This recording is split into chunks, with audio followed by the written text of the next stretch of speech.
네, 정치가 있는 저녁 정가는 서성교 건국대 특임 교수 그리고 배정호 세한대 교수와 함께 정치권 소식 다뤄보겠습니다.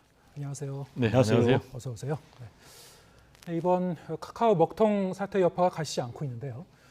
그동안 우리 일상과 사회 전반이 얼마나 이 한 개 기업의 시스템에 의존하고 있었는지, 그리고 그 안정성이 일순간 이렇게 무너질 수 있는지를 좀 여실히 이제 확인할 수 있었습니다. 모처럼 이번 사태를 계기로 이제 정치권이 좀 한 목소리를 내고 있는 것 같긴 해요. 여야에서 이제 대응책을 논의하기로 했는데 어떻게 보셨습니까? 네, 대응책을 마련할 수밖에 없는 상황에 와 있죠. 왜냐하면 전 국민이 사용하고 있는 카카오톡이 불통이 되고 또 그 속에서 이용하고 있는 금융이라든지 또 모빌리티라든지 그다음에 카카오 플랫폼을 이용한 또 그 자영업자들이 많지 않습니까? 네. 그런 분들이 피해가 상당히 많았기 때문에 그는 여당, 야당 가리지 않고 대책을 마련할 수밖에 없는 상황입니다. 오늘 이제 국회 과학기술정보방송통신위원회에서 10월 24일 날 종합감사가 있습니다. 이 사태와 관련해서 화재가 발생한 SK CNC 실무대표와 또 오너, 그다음에 카카오톡의 실무대표와 오너, 그다음에 또 네이버 실무대표와 오너 6명을 정인으로 채택을 했습니다.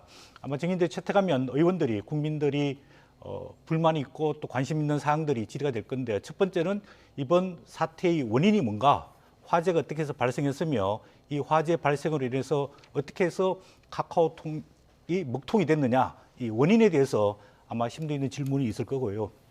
또 그다음에 이번에 이 사태로 인해서 피해 입은 사람들이 많습니다. 이 피해 상황 파악과 피해 보상을 어떻게 할 건지 이 문제, 그다음에 앞으로 이제 대책도 굉장히 중요하거든요. 이 대책을 어떻게 마련할 거냐, 예를 들자면 백업 시스템을 어떻게 만들 거냐, 또 이런 재난 사태에 자동 그 데이터 이전을 어떻게 할 거냐, 또 이런 사태에 즉각적인 복구 시스템을 어떻게 만들 거냐, 이런 것들을 질의할 걸로 보여지는데, 아무래도 이 사태의 원인과 책임에 대해서는 실무 대표들이 아마 대답을 해야 될 것 같고요. 그다음에 이 보상과 그다음에 대책 마련은 돈이 많이 들기 때문에 아무래도 기업의 오너들이 좀 답변을 해야 되지 않을까, 그렇게 보여집니다. 네, 뭐 원인 규명이라든가 뭐 피해 보상, 피해 배상 문제도 이제 언급을 해주셨고, 제도적인 이제 대책 마련, 앞으로 이제 이런 부분이 굉장히 중요해지겠죠. 여야도 이제 이 합의를 해서 관련 그 법제 입법화 작업에 이제 속도를 낼 것 같은데 어떻게 보시는지요? 일단 국감이 지금까지는 계속 정쟁 국감을 펼쳐왔지 않습니까? 네. 이 문제에 대해서는 좀 제대로 정책 국감을 할 필요가 있다라는 생각이 들고요. 이번에 이제 카카오 먹통 사태와 관련해서는 정치권의 책임도 상당 부분 있다고 얘기할 수밖에 없습니다. 왜냐하면 2018년도에 KT 아현지사 사고가 있었지 않습니까? 그래가지고 먹통 사태가 벌어져가지고 당시에 이 부가 통신 사업자들도 통신기본발전법 관리하에 넣자라는 그런 의견이 나왔고, 관련법도 개정안이 발의가 됐어요. 그런데 국민의힘은 물론이고 또 민주당도 역시 다 이 법을 그때 찬성을 안 했어요. 이유는 규제의 문제, 그리고 또 산업발전의 논리, 일종의 뭐 기업 논리로 인해 가지고 이때 당시에 이렇게 관리의 틀 안에 넣지 않다 보니까 이번에 전 국민 4,700만 명이 지금 카카오톡에 가입됐지 않습니까? 그래서 전 국민이 피해를 보는 이런 일이 벌어지지 않았나 좀 생각이 되고요. 이번 이제 카카오 사태와 관련해서 좀 석연치 않은 대목이 굉장히 있어요. 지금 지하에 있었던 이 배터리 선반에서 화재가 났다는 것 아니겠습니까? 네. 그래서 이제 거기에 물을 뿌렸는데 왜 지상에 있는 것까지 전원을 차단했는지, 이 전원이 좀 분리가 안 된 부분이 좀 이해가 안 되고요. 그리고 이제 백업 시스템이 지금 안 돼 있어가지고 이 부분과 관련해서는 역시 비용을 절감하기 위해서 카카오톡에서 좀 대책 마련을 게을리하지 않았는가. 구체적으로 얘기하면 이제 비상 상황, 뭐 화재라든지 홍수라든지 테러라든지 핵 전쟁까지 대비를 해야 되는데 이런 것하고는 좀 전혀 거리가 멀거든요. 그러나 이제 미국의 구글이라든지 메타 이런 데는 뭐 심지어는 핵 전쟁까지 대비를 해놓은 비상 재난 시스템이 좀 돼 있다는데 이런 부분이 안 돼 있기 때문에 이번 국감에서는 이런 부분을 좀 꼼꼼히 따져봐야 되지 않겠는가. 그리고 역시 이제 지금 이게 독점적 지위를 거의 누리고 있거든요. 네. 그런데 반면에 사회적인 공적 책임은 제대로 하고 있는가? 여러 가지 지금 사회적 무리를 빚고 있다라는 지적을 받고 있거든요. 따라서 이런 부분도 이번 국감에서 좀 철저히 경영인들은 물론이고 오너를 상대로 좀 추궁할 필요가 있지 않나라는 생각이 좀 듭니다. 네. 원인 규명부터 해서 이제 철저히 따져봐야 될 그 사안들 종합적으로 이제 지적을 해주셨고, 그러니까 이제 화재에 이렇게 왜 대비를 못했는지, 지하층에서 불이 났는데 왜 그 위층에 이제 데이터 센터 서버까지 다 전원을 차단해야 되는지, 이거는 이제 데이터 센터의 어떤 구조적인 문제일 수도 있을 것 같고요. 그리고 이 카카오 자체가 그동안 문어발처럼 이제 사업을 확장하는 사이에 하지만 이런 재난 대응에 대한 어떤 투자는 좀 게을리했었던 어떤 그 재난 대응 시스템 자체가 좀 미비했었던 점도 좀 잘 따져봐야 될 것 같습니다. 지금 말씀하셨다시피 앞으로 이제 제도적 그리고 국가적 차원에서 어떻게 대응할 것인가 이런 부분에 이제 논의가 더 활발해질 수밖에 없는데 윤석열 대통령의 오늘 아침 발언을 보면은 여러 두 가지를 지적한 것 같습니다. 일단 사실상 카카오가 국가기관 통신망이 됐다는 점, 그리고 독과점으로 시장이 왜곡된 부분은 없는지, 그렇다면 이제 제도적으로 국가 대응할 필요가 있다라고 얘기를 했거든요. 자, 이게 어떤 의미입니까? 아마 윤석열 대통령이 심각성을 깨닫고 뭐 두 가지 방향에서 조치를 취하도록 아마 오늘 대수비, 즉 대통령 주재 수석 비서관 회의에서 보고를 받고 지시를 했습니다. 물론 주말에도 빨리 복구가 돼서 국민들이 불편을 해소하고 이 원인을 규명하고 재발 방지책을 세우고 또 이게 단지 개인과 경제 문제뿐만 아니고 국가 안보 시스템도 영향을 끼칠 수 있다는 우려를 표명을 하셨거든요. 그런 측면에서 이제 두 가지 방향으로 아마 대안이 제시가 될 것 같습니다. 그동안에 이 플랫폼 공영 기업에 대한 독점 문제 계속해서 제기가 되어 왔었거든요. 그래서 작년에는 온라인 플랫폼 공정화법까지 마련이 돼 있다가 결국 이제 국회를 통과하지 못했습니다. 네. 왜냐하면은 이 플랫폼 기업들이 초기에는 국민들이 편리하게 사용을 해가지고 무료로 사용을 하다가 조금 이제 물어마시고 확장을 하면서 수익을 늘리거든요.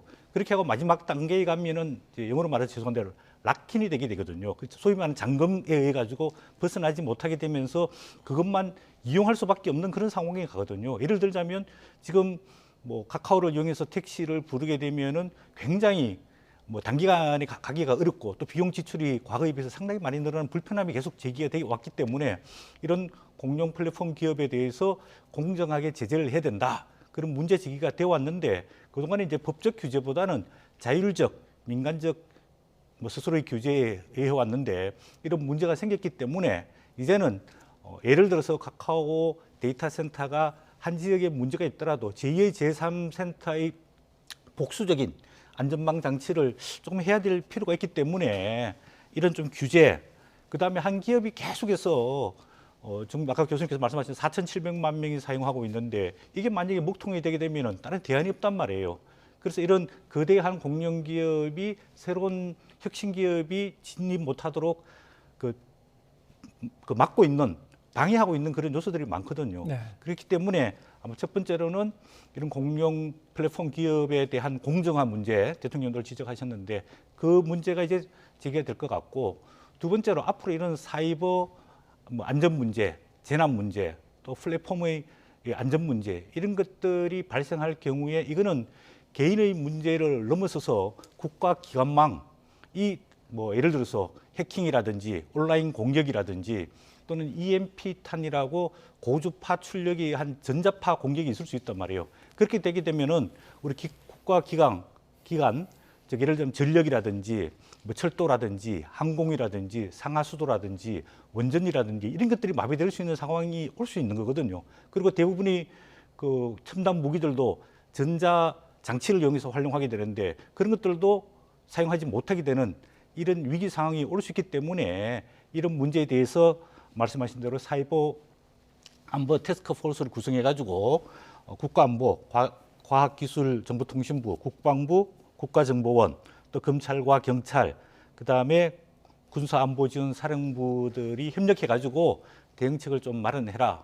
이런 문제를 오늘 회의에서 제기를 했고 또 이런 뭐 사이버 재난 이런 상황이 되게 되면은 국민 개인들도 의사소통할 수 있는 게 차단된단 말이에요. 그러면 재난에 대해서 신속하게 대피하고 안부를 묻는 이런 시스템이 붕괴가 되기 때문에 이런 좀 백업 장치, 제2의 장치, 또 안전 장치 이런 것들에 대한 대비를 강구해야 될 것 같습니다. 네. 이렇게 되면은 이 독과점 부분에 대한 어떤 규제나 어떤 그 제도적인 수술이라든가 뭐 지금 말씀하셨다시피 이제 안보 문제로 이제 직결되는 거기도 하고요. 상당히 좀 광범위한 부분에 있어서 앞으로 이제 많은 논의를 하고 대책을 마련해야 될 것 같은데 이렇게 되면 이제 기존에 윤석열 대통령이나 현 정부가 계속 강조해왔던 이른바 이제 이 자율 규제 기조, 온라인 플랫폼 기업의 자율 규제 기조하고는 좀 약간 상반되는 측면도 있거든요. 어떻게 보시는지요? 지금 이제 이번 카카오 먹통 사태를 계기로 과연 민간 중심의 자율 규제를 어디까지 허용할 것인가라는 근본적인 문제에 대해서 성찰할 수밖에 없다고 봅니다. 지금 이제 카카오 같은 경우는 아까도 말씀드렸지만 이제 4,700만 명의 국민들, 사실상 전 국민들이 가입하고 있다라고 해도 과언이 아닐 정도로 독점적인 그런 지위를 누리고 있지 않습니까? 네. 거기에다가 이렇게 민간만 사용하는 것이 아니고 심지어는 이제 정부에서도 사용을 합니다. 보니까는 뭐 국세청, 경찰청, 행정안전부 등 16개 행정기관에서 민원 서비스로 이 카카오톡 시스템을 사용을 하거든요. 그러면은 이렇게 정부 그리고 민간, 기업, 시민을 하나로 묶는 이런 시스템은 지금 이 대한민국의 카카오톡밖에 없다는 거예요. 그러면 이거를 민간 영역에 계속 방치만 하는 것이 과연 맞는지라는 이제 근본적인 의문이 들 수밖에 없고요. 네. 특히 이제 이게 독점적 지위를 누리다 보면은 이게 국민들에게도 피해를 줄 수가 있고 아까 이제 정부도 이걸 행정기관에 대폭 사용하고 있기 때문에 그런 부분에도 영향을 줄 수밖에 없기 때문에 윤석열 대통령 입장에서는 공정위에 일단 상황 파악을 해보고 대책 마련을 해라라는 이제 그런 지시를 내린 것이 아닌가 생각이 되고요. 이번 기회에 이렇게 이제 특정 기업이 사실상 독점적 지위를 누리고 있는 이런 시스템이 근본적으로 맞는지 여기에 대한 좀 해법이 좀 필요한 것이 아닌가 생각이 되고요. 일단 독점적 지위를 누리다 보니까 여러 가지 뭐 골목 상권을 침해한다라든지 또는 뭐 자회사를 물적으로 분할해 가지고 소액 주주가 피해를 본다라든지 일감 몰아주기 문제라든지 이런 부분에 대해서도 이번 기회에 좀 근본적으로 공정위가 살펴보고 필요하다면은 법적인 제재를 할 필요가 있지 않나라는 생각이 좀 듭니다. 네. 이번 사태로 인해서 이제 피해를 보신 그런 분들도 상당히 좀 많겠습니다. 그렇습니다. 하지만 이것이 우리 사회가 좀 더 여러 가지를 보완하고 따져보고 가는 어떤 전화위복의 계기가 됐으면 좋겠다는 생각이 듭니다. 다음 주제로 넘어가도록 하겠습니다. 오늘 국회 환노위 얘기를 좀 해보죠.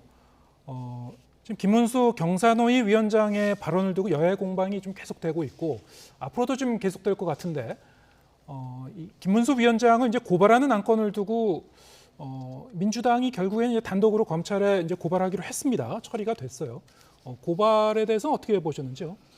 네, 조금 뭐 안타깝지만은 네. 김문수 경사노위 위원장 극단적인 발언을 보면은 좀 불가피한 것 아니었느냐 이런 생각이 듭니다.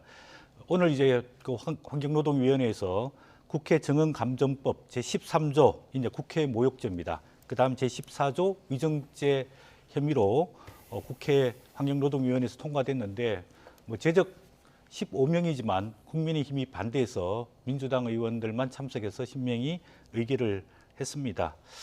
김문수 이제 위원장은 뭐 개인, 뭐 사적인 그런 신분이 아니고 지금은 경제사회노동위원회 위원장이란 말이에요. 그럼 공적인 지위에 있습니다. 또 특별히 대통령 직속이란 말이에요.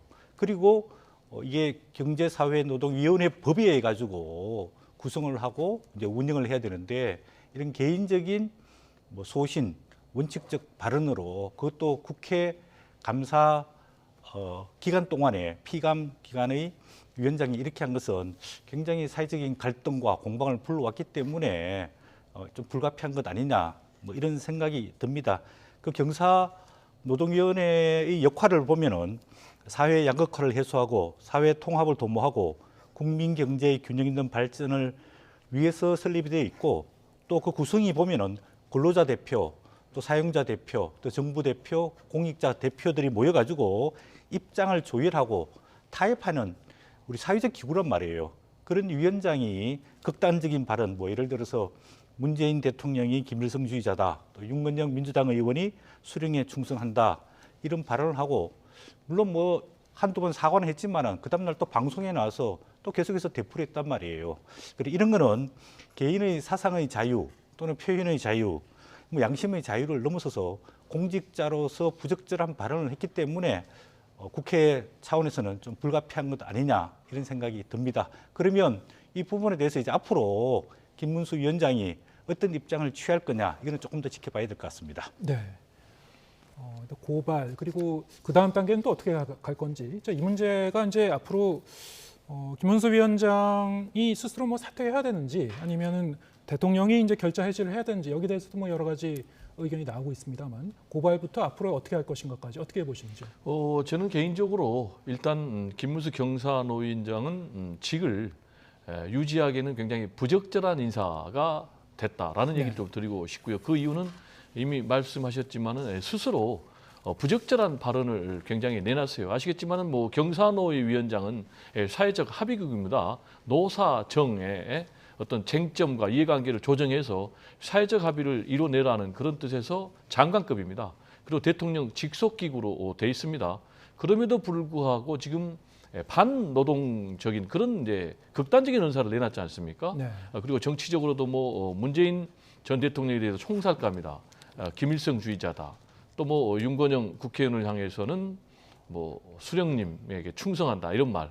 그래가지고 사과를 내놨는데 또 오후에는 이걸 또 번복하는 듯한 그런 발언을 해가지고 본인이 지금 스스로 화를 자초하고 있는데 이런 분이 계속 있을 경우에는 사회적 합의를 유발해내는 것이 아니라 오히려 사회적 갈등을 조장하고 부추기는 그런 직에 맞지 않는 분이기 때문에 그만둬야 된다고 보고요. 가장 좋은 해법은 본인이 스스로 그만두는 것이 인사권 자인 윤석열 대통령의 짐을 덜어주는 것이겠죠. 그러나 본인이 그만두지 않는다면은 윤석열 대통령께서 저는 즉각적으로 해임할 필요가 있다. 왜냐?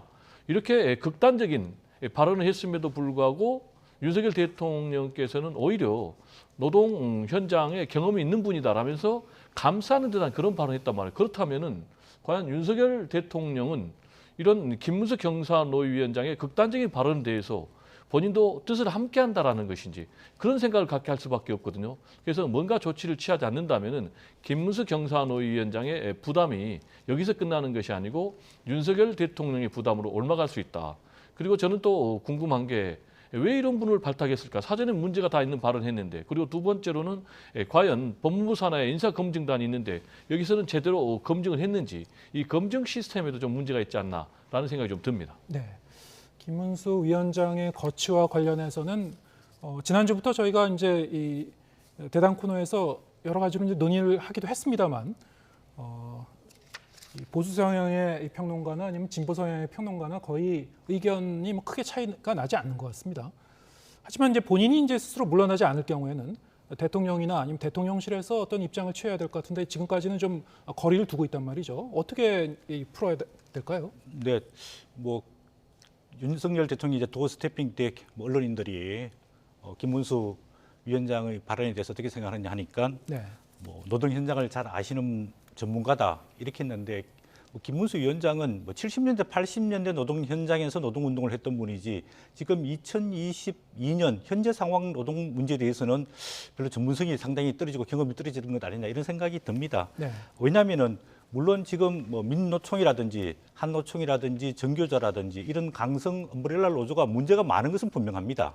그런데 이거를 공격적으로 공세적으로 밀어붙이기 식으로 개혁을 하기는 힘들거든요. 그리고 지금 노동 현장에서도 제2노조, 제3노조, 또 사무직 노조, 또 20대, 30대 노조들이 새롭게 많이 생기고 있습니다. 그래서 이제는 근로 현장의 노동자들의 복지와 근로 조건을 개선하는 쪽으로 이게 개혁을 할 필요가 있거든요. 그래서 이런 과거의 공격적인 노조 탄압보다는 어떤 제도적이고 입법적인 해결을 위한 노력들이 필요합니다. 예를 들자면 프랑스 마크롱 대통령의 어떤 그 현장 노동자들을 위한 노동법 개혁 이런 것들이 사실은 필요한데 김문수 위원장 같은 공격적이고 공세적으로 노동 문제를 해결하기는 갈등만 부추기지 해결하기 어려운 것 아니냐 그런 측면에 봤을 때 본인이 스스로 뭐 결자 해지하는 게 가장 바람직스럽다고 보여지고 있고 만약에 본인이 계속 소신과 고집을 피우면 아무래도 인명권자 측에서 좀 거취를 결정해 주도록 요청을 할 필요가 있다고 보여집니다. 네,